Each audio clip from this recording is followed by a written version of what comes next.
तुम सोचोगे कि भाई ये कैसा टॉपिक है, मतलब इतना इंपॉर्टेंट भी नहीं लग रहा, बहुत छोटा सा टॉपिक लग रहा है, लेकिन बिलीव करो ये इंपॉर्टेंट टॉपिक है। और वैसे भी हमने हमारे इस चैनल पे स्टार्ट ही कर दिया कि छोटी मगर इंपॉर्टेंट चीजें कवर कर रहे हैं धीरे धीरे, जैसे रैम, स्टोरेज और इससे पहले टच सैंपलिंग रेट और भी बहुत सारी चीजों के ऊपर हमने बात की है। तो आज बात करेंगे रिफ्रेश रेट के ऊपर। देखो, एक टाइम हुआ करता था जब हर स्मार्टफोन में, मतलब फिर चाहे वो बजट का हो, मिड रेंज का हो, फ्लैगशिप का हो, हर फोन में हमें 60 हर्ट्ज का पैनल मिलता था।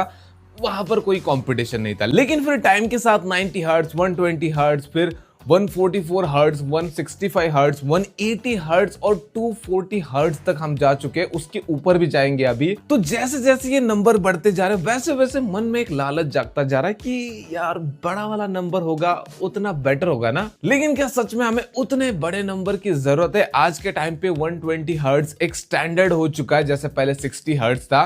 क्या हमें 120 हर्ट्ज की जगह ज्यादा रिफ्रेश रेट वाले ऑप्शंस के लिए जाना चाहिए? तो इसी के ऊपर हम बात करेंगे डिटेल में, और वही फॉर्मूला फिर से यहाँ पर अपनी परंपरा, प्रतिष्ठा और अनुशासन को फॉलो करते हुए यूज करेंगे कि एक नॉर्मल यूजर, एक गेमर, इनको डिवाइड करेंगे और बात करेंगे कि किसको कितने हर्ट्ज के रिफ्रेश रेट की जरूरत है। सबसे पहले आते हैं वो लौंडे जो एक नॉर्मल यूजर की कैटेगरी में आते हैं, जिनके पास बंदी है, हमारे पास नहीं है, तो हम गेम वगैरह कुछ खेल लेते, वो बाद में बात करेंगे। तो जो लोग कॉलिंग के लिए, चैटिंग के लिए, या फिर इंस्टाग्राम पे रील्स स्क्रॉल कर ली, फेसबुक पे रील्स वगैरह देख ली, या फिर यूट्यूब पे कंटेंट देख लिया, इन्हीं चीजों के लिए स्मार्टफोन को यूज करते हैं, तो उनके लिए भाई क्या 60 हर्ट्ज और क्या 120 हर्ट्ज दोनों एक ही बराबर? मैं ये नहीं कह रहा कि दोनों सेम होते हैं, मैं यहाँ पर ये कह रहा हूँ कि भाई यूज ही ऐसा है कि वहां पर रिफ्रेश रेट उतना मैटर नहीं करता। और इसका बेस्ट एग्जाम्पल है मैं खुद। मेरे पास दो स्मार्टफोन है जिनमें 60 हर्ट्ज का पैनल है, फिर मेरा आईफोन 15 हो जो मैंने पिछले साल लिया था,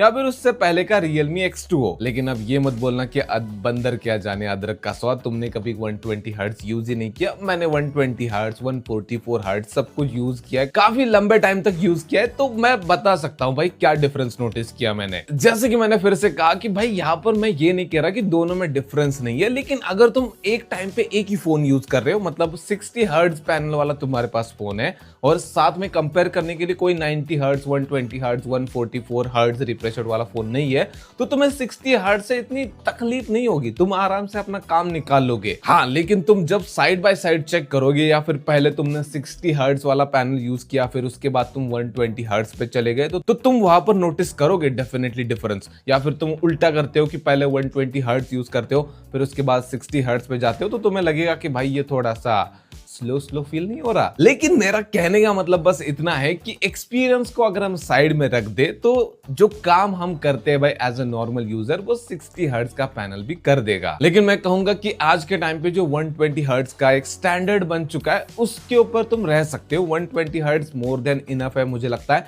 इसके ऊपर तुम्हें सोचने की जरूरत नहीं एज अ नॉर्मल यूजर। लेकिन फिर आते हैं अपने सिंगल हार्डकोर गेमर लोंडे, जो कि गेमिंग के ऊपर बहुत ज्यादा फोकस करते हैं, जिनका गेमिंग चलता रहता है, तो उनके लिए कितने हर्ट्ज का रिफ्रेश रेट बेटर रहेगा? अब उनके लिए दो चीजें मैटर करती है, उनमें से एक तो भाई रिफ्रेश रेट हो गया, जितना ज्यादा उतना बेटर, फिर चाहे उनको 120 हर्ट्ज का दे दो या फिर 240 हर्ट्ज का दे दो। लेकिन जिस तरह से बिना पहियों के गाड़ी नहीं चल सकती, फिर चाहे वो कौन सी भी गाड़ी हो, उसी तरह से भाई अगर तुम्हारे फोन में प्रोसेसर स्ट्रांग ना हो, हार्डवेयर स्ट्रांग ना हो, तो फिर उस 144 हर्ट्ज का या फिर 244 हर्ट्ज का कोई यूज नहीं होने वाला। तुमने काफी सारे ऐसे बजट या फिर मिड रेंज के स्मार्टफोन देखे होंगे जिसमें 144 हर्ट्ज का रिफ्रेश रेट मिलता, लेकिन हार्डवेयर उतना स्ट्रांग नहीं होता। उस फोन में 144 हर्ट्ज का रिफ्रेश रेट होने के बावजूद तुम 60 एफपीएस की गेमिंग में नहीं कर पाते, तो क्या फायदा भाई इतना रिफ्रेश रेट होने का? हाँ, लेकिन गेमर्स के लिए जितना ज्यादा रिफ्रेश रेट उतना ज्यादा बेटर होता है। अब इसका सीन उल्टा भी करके देखो, जैसे मैंने कहा कि रिफ्रेश रेट एक तरफ ज्यादा लेकिन हार्डवेयर वीक है,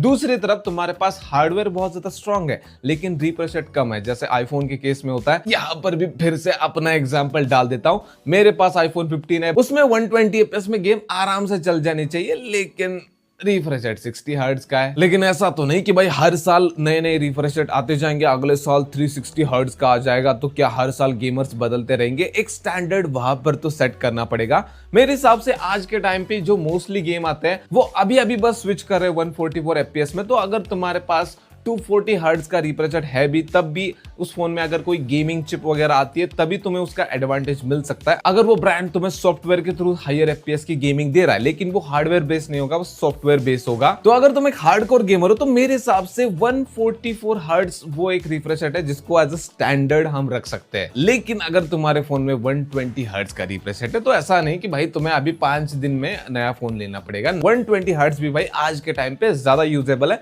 क्योंकि ज्यादातर गेम्स अभी भी 120 एफपीएस में ही चलते हैं। और अगर तुम एक कैजुअल गेमर हो भाई, मतलब कभी टाइम पास के लिए दोस्तों के साथ खेलते हो, तो उसके लिए तो 120 हर्ट्ज मोर देन इनफ हो जाता है। अब रिफ्रेश रेट के हमने फायदे सुन लिए, थोड़े से नुकसान की भी बात करते हैं। जितना ज्यादा रिफ्रेश रेट होता है उतना ज्यादा वो बैटरी भी कंज्यूम करता है। हालांकि आज के टाइम पे LTPO डिस्प्ले टेक्नोलॉजी की वजह से वो चीज थोड़ी कम हो चुकी है कि भाई रिफ्रेश रेट अगर फोन आइडल स्टेज में है, मतलब हम स्क्रोलिंग वगैरह कुछ नहीं कर रहे, तो वो 1 हर्ट्ज तक आ जाता है, जिसकी वजह से बैटरी बहुत ज्यादा बच जाती है। लेकिन अगर तुम गेम खेल रहे हो उस टाइम पे भाई ये बैटरी और ज्यादा कंज्यूम करेगा। जैसे आज के टाइम पे 5G 4G के मुकाबले ज्यादा बैटरी कंज्यूम करता है, उसी तरह से एक नॉर्मल 60 हर्ट्ज पैनल से ज्यादा 120 हर्ट्ज का पैनल बैटरी ज्यादा कंज्यूम करेगा, उससे ज्यादा 144 हर्ट्ज वाला, उससे ज्यादा 165 हर्ट्ज वाला। लेकिन ये बात तो क्लियर है कि अगर तुम्हारे पास एक 120 हर्ट्ज पैनल वाला फोन है या फिर तुम्हारे पास 60 हर्ट्ज पैनल वाला भी फोन है, और अगर तुम एक नॉर्मल यूजर की कैटेगरी में आते हो और तुम्हारे दोस्त के पास हायर रिफ्रेश रेट वाला पैनल है, तो जरूरी नहीं कि तुम्हारे पास भी वो पैनल होना चाहिए। हाँ, अगर तुम यूज करने जाओगे तो वहां पर तुम्हें डिफरेंस डेफिनेटली नोटिस होगा कि भाई उसके वाले में थोड़ी स्मूथनेस ज्यादा लग रही है, मेरा वाला थोड़ा सा स्लो फील हो रहा है। लेकिन जब तुम अकेले में अपना स्मार्टफोन यूज करोगे